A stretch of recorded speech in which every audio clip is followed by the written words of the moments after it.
turnovers, or is it just, being in the right place at the right time and making the play? A little bit of both. Certainly putting pressure on an offense poses a challenge, how an offense is going to handle football. And when you do pressure them, not only pressure them, not right away you think of maybe blitzes, but that's not necessarily the case. If the quarterback is under duress, or a running back is running and guys are putting their hats on the football and they're stripping the ball and there's a lot of people around and guys are being really explosive. And then guys executing. Wilson's interception was part of executing the defense. And so there's a combination of both. There's no question. I think we're 7th in the country or 5th in the country in turnover margin, something like that. And as you know, the years we've had good years, that margin has always been up. We're taking care of the football, taking it away. And there's, without question, those takeaways had a profound effect in the ballgame. I thought it flipped things around.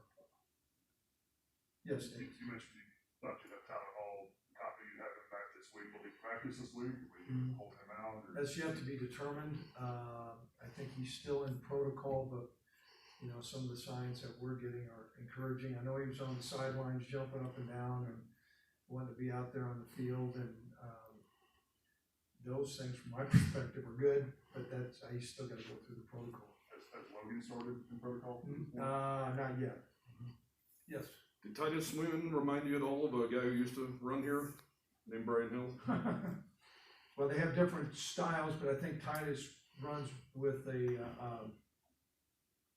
an angry demeanor, is what I would say. I mean, he runs relentlessly, and he's always, his legs are churning, and sometimes you get a little bit concerned about with that churning that that ball is going to get exposed, and he did get the ball stripped from him, so that's going to be a learning lesson from him. But he's come on, he's taking coaching more. It's all new to him as far as his reads.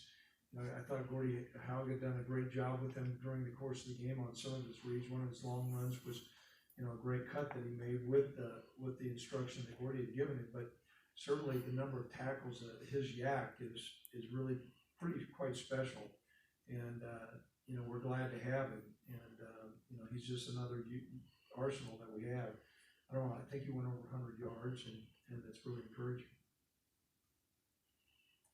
Coach, you talk about competition a lot, and so do the coaches, your assistants, and the players. Given the fact that you saw Frank and Patrick play a lot, Jordan Murray play a lot, how much can that just continue to help your squad develop? Well, depth is always important. I always tell our guys, Proverbs just says, as iron sharpens iron, so one man sharpens another. And every day you go out to practice, when you have more competitive guys out there with a team attitude, guys know that they need to be prepared when they go out to practice, that internal competition is really healthy. And then along with that, just the depth that you have. And so the depth providing competition certainly is encouraging. However, I will say that some of those spots that we would like more depth, we don't have right now. But to see Frank and Jordan Murray, Patrick come in and do the way we did in the game is really, really a bright spot. Yes, Davis. You mentioned Jordan's competitiveness. What is it specifically about his skill set that you got the confidence to run him out there with rushing? Well, some of it was kind of like we didn't have a lot of other options, but he had practiced well. But quite frankly, I mean, if you look at the number of corners that we've got right now compared to where we're at during fall camp, it's significantly different. And so one of the reasons why we double rep and spend a lot of time coaching everybody during fall camp, unlike some other squads, is because injuries are going to happen. And so he showed some good things during practice. He had shown some good things, Davis, but until the right lights are on, you really don't know how a guy's going to respond, and he has responded very well. We talked a couple of weeks ago about Braden Smith and the play he made, Texas State getting a pick where he came in and filled in. I know he was playing some corner on Saturday. Was that something that you guys just kind of always had that in your back pocket, knowing that he was that versatile and could fill in there? And what do you think of the job he did? Well, I thought he did well, and we thought he did well at corner. But however, that was not planned at the beginning of the year. We thought we had quite a bit of depth at corner, and so when we started looking at the depth chart and who's out there, who can play, we made a determination during the course of the week that he needed to get some meaningful reps in practice at corner. And as we move forward, we'll make a the decision whether to try to rep him at both places, at safety and corner, or just solidify him at one spot. I would say right now, during the course of this week, he'll probably take some reps at both spots. Yes.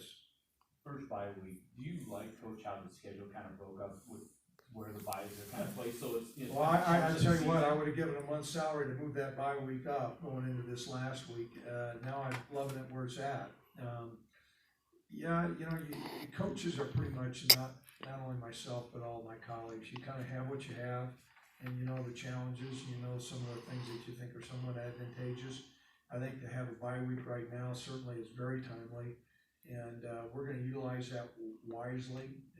You want to make sure we turn that as a bye week, not an off week, that you're getting things done, you're getting active rest, you're staying strong in the weight room, you're getting healed up, you're working on some fundamentals, you're developing some depth. We've taken a book of what we need to improve on offensively, defensively, and in the kicking game. We're going to work on some of those things as we get ourselves deep into conference play now.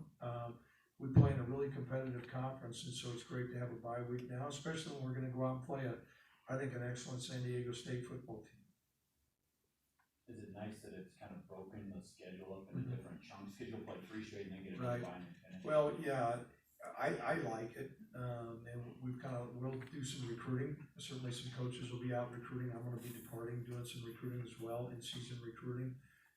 You know, it's certainly better. I think one year we had a bye week at the about the very last week, that seemed odd. You know, I think the fact that we have 2 this year I think that's good for college football. You know, when you have young men that, as coaches, you're grinding away, but you fail to realize these guys are 18, 19, 20 years old, and so for them to maybe have a chance to get caught up academically a little bit more, it's going to be important as well. Yes. Are you concerned at all about Cooper, you know, pulling, I think every kick he's missed this year, he's pulled to the left. Are you concerned about that at all? No, and I want to be real clear that within the operation of, and I'm going to be pointed about what I say, and I'm going to hope that you kind of read between the lines. I think Cooper is kicking the ball well, but there's 3 facets in that. There's the kicker, there's a holder, and there's the snapper. And so we've got some work to do with those 3 elements. Well said. Got it. You got it. Yes, Dave. Trey Smith, he's played 4 games.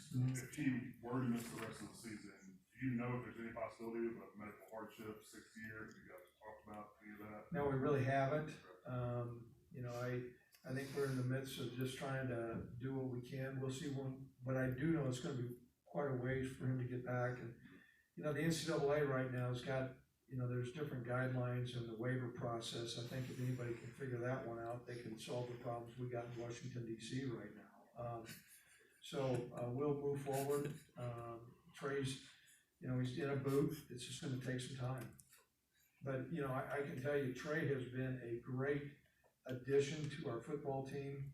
Many times when you have a guy that transfers in, you don't know how they're going to assimilate in your locker room, and that word of culture is sometimes overused, but that's really important to us.